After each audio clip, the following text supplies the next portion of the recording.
Topic છે total losses in DC machine.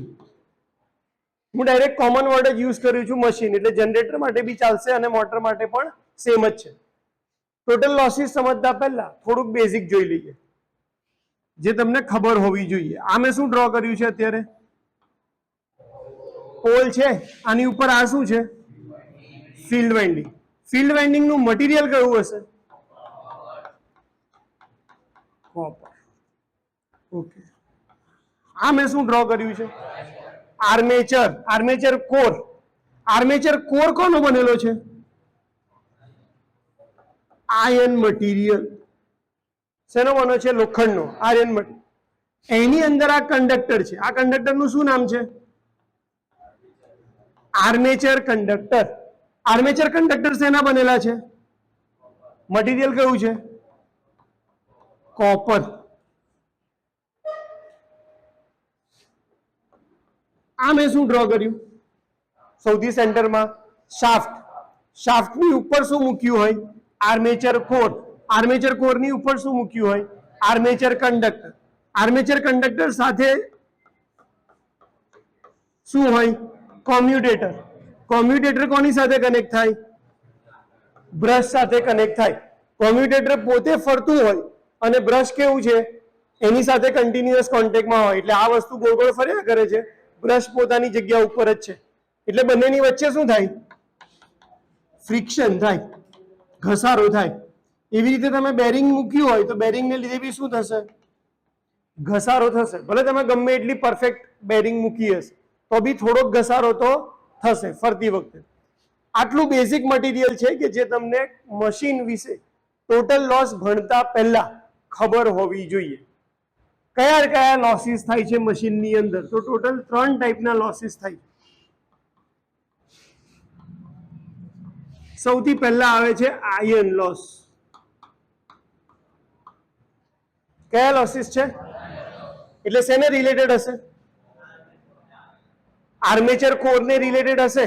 બરાબર. તમને લોસીસ સમજતી વખતે તમારા મગજમાં એનું પિક્ચર આવવું જોઈએ કે ભાઈ હું કયા લોસની વાત કરવાનો છું? આર્મેચર કોરની. બરાબર. એટલે આયર્ન લોસીસ કોના પર ડિપેન્ડ કરે છે? આર્મેચર કોર ઉપર. કઈ રીતે? હજી આપણે ડિસ્કસ કરીએ છીએ. Armature core. બીજા લોસીસ કયા છે? Copper loss. કોપર લોસ કીધું તો કોના પર ડિપેન્ડ કરતા હશે? ફિલ્ડ વાઇન્ડિંગ અને આર્મેચર વાઇન્ડિંગ. એટલે અહીંયા હું લખી લઉં છું ફિલ્ડ વાઇન્ડિંગ અને અહીંયા આર્મેચર વાઇન્ડિંગ. સારું. અને ત્રીજા લોસીસ છે એ છે મિકેનિકલ લોસીસ. કયા લોસીસ છે? Mechanical losses. મિકેનિકલ એટલે કયા લોસીસ આવશે? કોઈ પણ રોટેટિંગ બોડી હોય એની અંદર જે લોસ થવાના છે શેમાં આવશે? મિકેનિકલ લોસની અંદર. મિકેનિકલ લોસની અંદર 2 ટાઈપ પડે. એક આવે ફ્રિક્શન લોસ.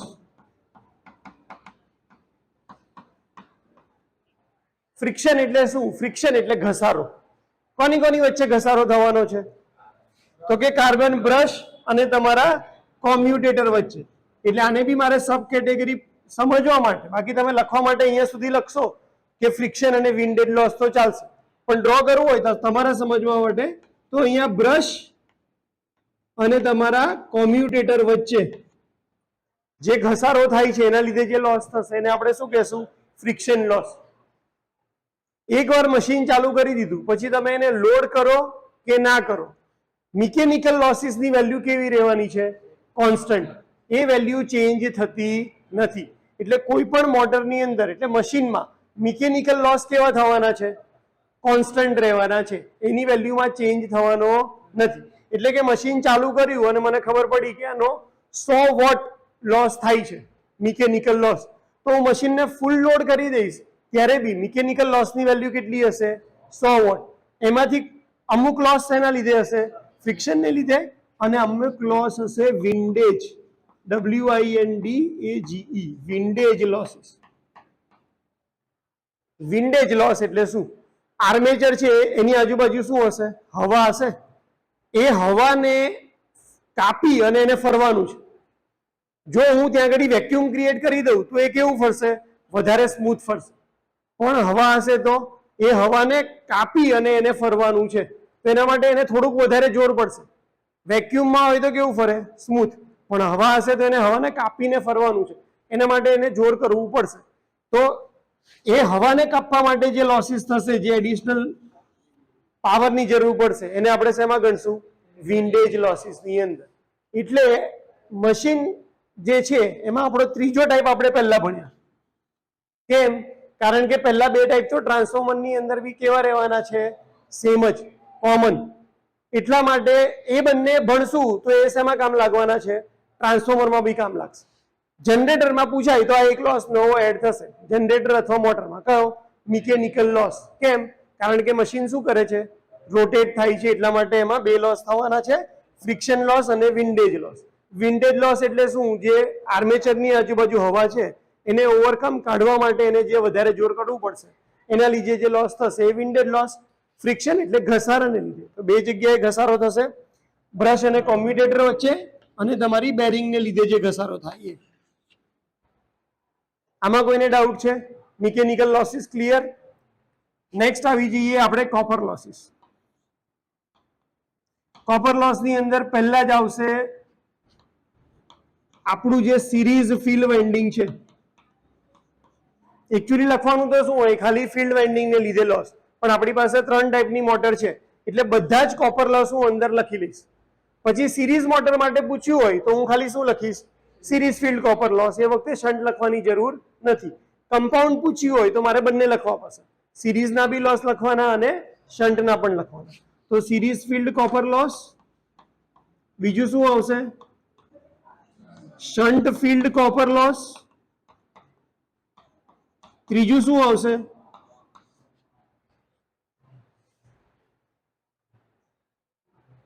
આર્મેચર કંડક્ટર એટલે કે armature copper loss. Armature copper loss. 3 થયા. તમારું કોમ્યુટેટર હોય ને, તમારું જે કોમ્યુટેટર, એનું સેગમેન્ટ બી તમે ધ્યાનથી જોશો ને તો કયું મટીરિયલ છે? કોપરનું જ છે. એટલે કે તમારા કોમ્યુટેટર અને બ્રશની વચ્ચે બી જે લોસ થાય છે એ બ્રશ ડ્રોપ, એ બી આપણે શેમાં ગણીએ છીએ? કોપર લોસની અંદર. પણ એની વેલ્યુ બહુ ઓછી હોય છે, એટલે અમુક બુકવાળા લખે છે, અમુક બુકમાં લખેલું હોતું નથી. કદાચ આ યાદ ના રહે તો તમને આ 3 યાદ રહેવા જોઈએ. કયા કયા? Series field copper loss, shunt field copper loss અને આર્મેચર કોપર લોસ. કોઈ પણ જગ્યાએ પાવર લોસની ફોર્મ્યુલા શું થાય? I² into R. એટલે કે આ લોસ થઈ, આનો પાવર શેમાં કન્વર્ટ થઈ જશે? હીટમાં. કારણ કે આ રેઝિસ્ટન્સની અંદર થતો લોસ છે. બરાબર? આપણે ડીસી સર્કિટ, એસી સર્કિટ બધામાં ભણ્યા કે ભાઈ રેઝિસ્ટન્સની અંદર હંમેશા શું થાય? Power loss. કયા ફોર્મમાં થાય છે? હીટના ફોર્મમાં થાય, એટલે કે વસ્તુ ગરમ થાય. તો આની ફોર્મ્યુલા શું હશે? ISE નો સ્ક્વેર RSE. આની ફોર્મ્યુલા શું હશે? ISH નો સ્ક્વેર RSH. અને આની ફોર્મ્યુલા શું હશે? IA square RA. Copper loss ખ્યાલ આવી ગયા? ટોટલ લોસ જે બી થાય છે એમાં 30 to 40% હિસ્સો કોનો હોય છે? કોપર લોસનો હોય છે. 20 થી 30% ફ્રિક્શન કે મિકેનિકલ લોસીસ, અને બાકીના 20 કે 30% કોનો છે? આયર્ન લોસનો હિસ્સો છે.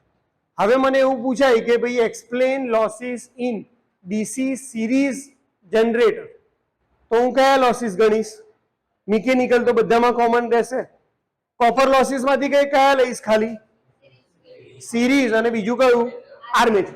આર્મેચર તો કોઈ પણ ટાઈપની અંદર ફિક્સ જ રહેવાનું છે. સિરીઝ અથવા શન્ટ બેમાંથી એક સિલેક્ટ કરવાનું. શન્ટ જનરેટર પૂછે તો શન્ટ અને આર્મેચર, કમ્પાઉન્ડ પૂછે તો સિરીઝ, શન્ટ અને. હવે આવે છે આયર્ન લોસીસ. આયર્ન લોસીસમાં બે ટાઈપ પડે છે. એક આવે હિસ્ટેરિસિસ લોસીસ અને બીજા આવે એડી કરંટ લોસીસ. આ બંને શું છે એ ખાલી હવે આપણે ધ્યાનથી સમજીએ. હિસ્ટેરિસિસ એટલે શું? તો કે મેગ્નેટિક રિવર્સલની પ્રોસેસ થાય. તમારો આર્મેચર કંડક્ટર અત્યારે અહીંયા કયા પોલ અંડરમાં છે? એન. અહીંયા સામે બીજો પોલ હોય અને ધારો કે આ કયો પોલ છે? એસ. તો અત્યારે આ કંડક્ટર કયા પોલની અંદર છે? પછી અહીંયા કયા પોલની અંદરમાં આવશે? એસ. કંડક્ટરમાં પહેલા જો કરંટ અંદરની બાજુ હોય તો અહીંયા કઈ બાજુ આવશે? બહાર. બરાબર. એટલે કંડક્ટરની અંદર કન્ટિન્યુઅસ શું થાય છે? કરંટની ડાયરેક્શન ચેન્જ થાય છે. એવી જ રીતે તમારું જે આર્મેચર કોર છે એ કયા મટીરિયલનું બનેલું છે? આયર્ન મટીરિયલનું બનેલું છે. આયર્ન મટીરિયલ એટલે કેવું કહેવાય? મેગ્નેટિક મટીરિયલ છે. મેગ્નેટિક મટીરિયલ છે કે નહીં ક્યાંથી ખબર પડે? કોઈ પણ મટીરિયલ, હું તમને એવું કહું કે લાકડું મેગ્નેટિક મટીરિયલ છે કે નહીં, મને ઓળખીને કહો તો તમે શું કરશો? મેગ્નેટ એની નજીક લઈ જવાનું. જો મેગ્નેટની એના પર અસર થાય એટલે એની સાથે ચીપકી જાય તો એ મેગ્નેટિક મટીરિયલ છે. તો લોખંડ કેવું મટીરિયલ છે? મેગ્નેટિક મટીરિયલ છે. મેગ્નેટિક મટીરિયલ બી કન્ટિન્યુઅસ, એટલે ઉપરનો પોર્શન હશે એ પહેલા કોના અંડરમાં છે? નોર્થ. પછી કોના અંડરમાં છે? સાઉથના અંડરમાં છે. એટલે આમાં બી મેગ્નેટિક રિવર્સલ થશે. બીજી વસ્તુ, અહીંયા ફ્લક્સ આવે છે, નોર્થ પોલમાંથી સાઉથ પોલમાં ફ્લક્સ પસાર થાય છે. આ ફ્લક્સ આર્મેચર બી કોર છે એ પણ કટ કરશે ને. આયર્ન પોતે કેવું મટીરિયલ છે? લોખંડ કેવું છે? કન્ડક્ટિંગ મટીરિયલ છે કે નહીં? એ બી કન્ડક્ટિંગ મટીરિયલ છે. તો એમાં બી ઈએમએફ પ્રોડ્યુસ થશે. ખ્યાલ આવે છે હું શું કહું છું? બે જગ્યાએ ઈએમએફ પ્રોડ્યુસ થશે. એક તમારા આર્મેચર કંડક્ટરની અંદર અને બીજું તમારા આર્મેચર કોરની અંદર. પણ આર્મેચર કોરનો અંદર આપણે શું કરી દઈએ છીએ? એની સાથે બીજું કોઈ કનેક્શન છે ના. આર્મેચર વાઇન્ડિંગ છે એને બી આપણે લેમિનેટ કરીએ છીએ જેથી કરીને આ બંને શોર્ટ ના થઈ જાય.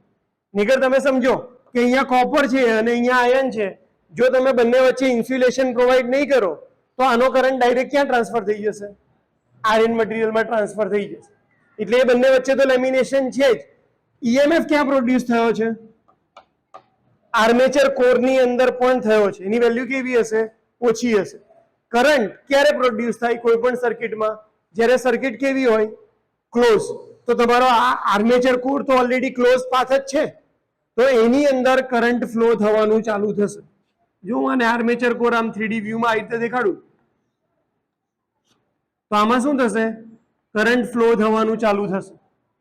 અને આ કરંટ એક વખત કોના અંડરમાં હશે?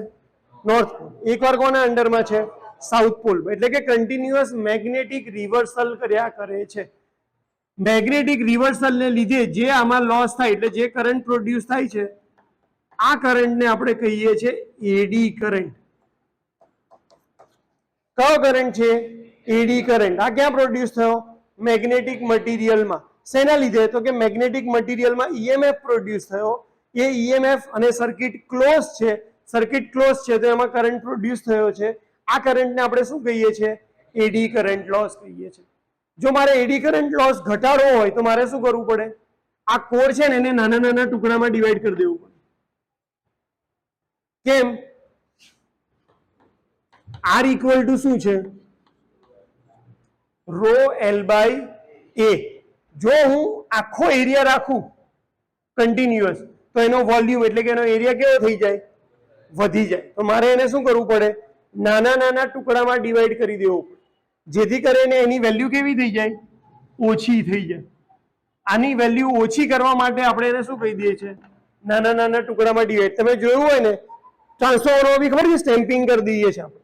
નાની નાની પતલી તાર બહુ બધી એક સાથે જોઈન કરીએ. તો આર્મેચર કોર બી આખો ટુકડો નહીં હોય. એ કેવું હશે? નાના નાના સેક્શનમાં ડિવાઈડ કરી અને પછી એક સાથે આર્મેચર કોર જોઈન્ટ કર્યું હશે. તો એમાં જે કરંટ પ્રોડ્યુસ થાય છે એ કયો છે? Eddy current. અને એડી કરંટના લીધે જે લોસ થાય એને આપણે કયો લોસ કહીએ છીએ? Eddy current loss. આયર્ન લોસનો જ એક ટાઈપ જે કયો છે? Eddy current. Eddy current loss. અને આની ફોર્મ્યુલા છે PE equal to eta B M F અને વી. આ તમારે લખવાની થશે ફોર્મ્યુલા એડી કરંટ લોસમાં. કઈ? કે ભાઈ કેટલો એડી કરંટ લોસ થાય છે? તો કે ઈટા એટલે આ જે એડી કરંટ શોધવાની ફોર્મ્યુલા જેને શોધી હતી એના નામ ઉપરથી પડ્યું છે સ્ટેનમેટ્સ કોન્સ્ટન્ટ.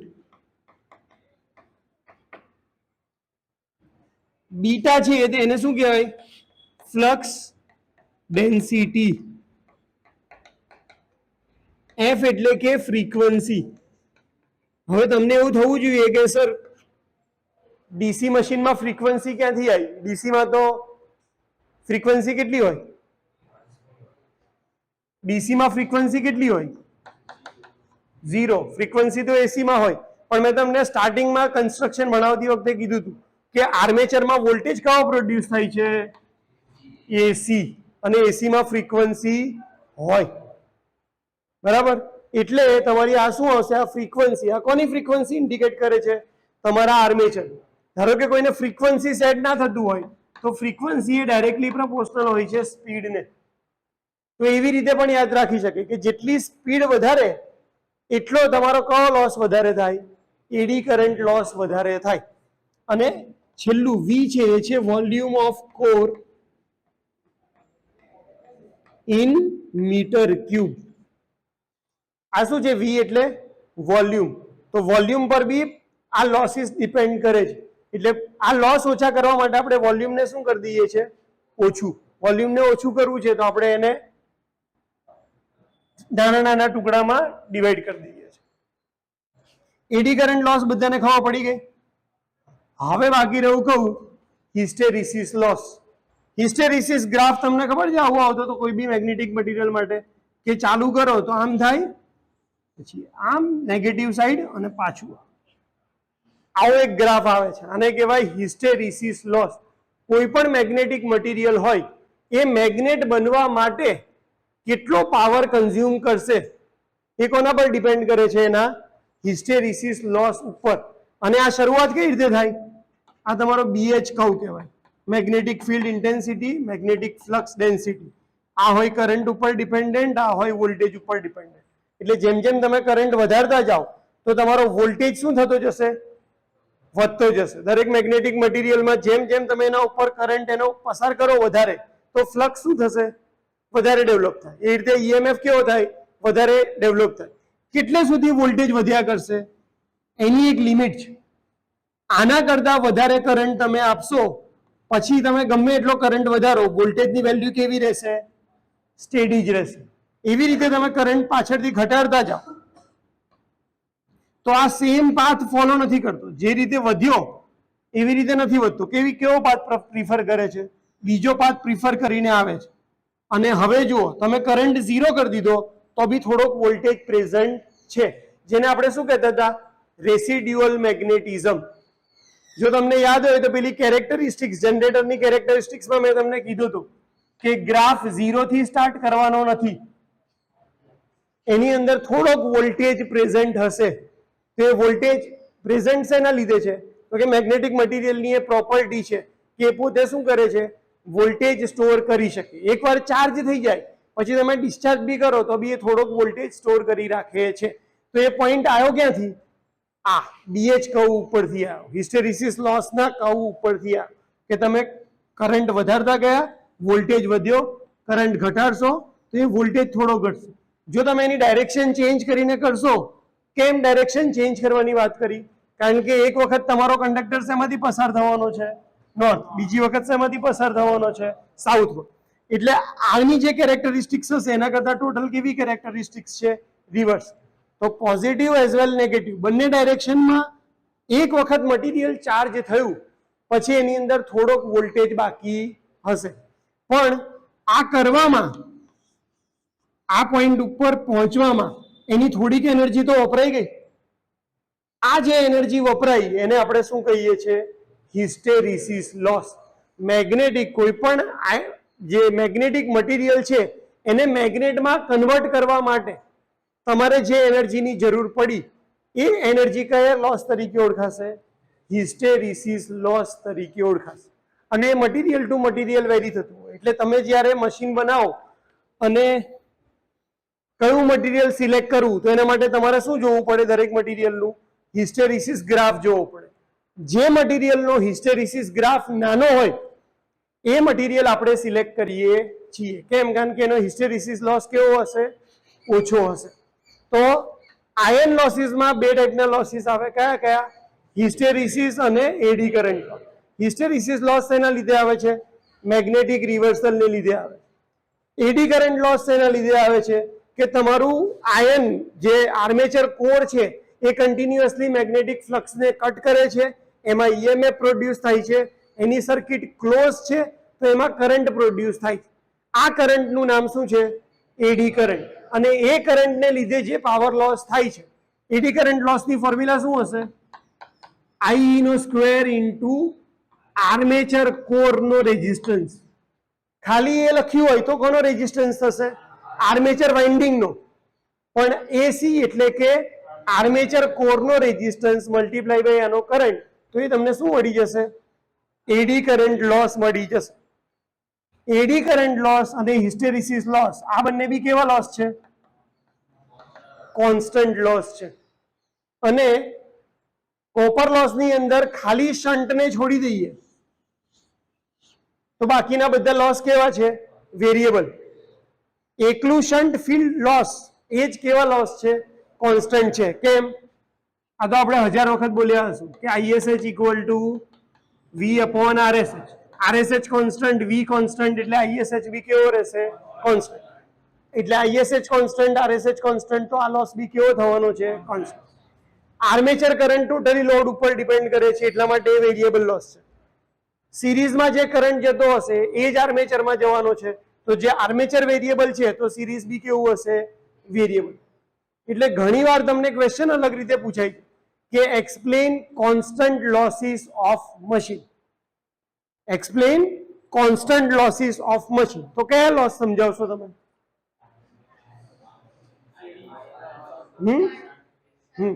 આયન લોસ સમજાવી દેવાનો, એના બંને ટાઈપ અને એની બંને ફોર્મ્યુલા. જેવી રીતે પી ની આ ફોર્મ્યુલા છે, પીએચ ની ફોર્મ્યુલા છે કોન્સ્ટન્ટ પી, બીએમ નો સ્ક્વેર, એફ નો સ્ક્વેર, ટી નો સ્ક્વેર અને વી. આ તમારે યાદ રાખવું પડશે.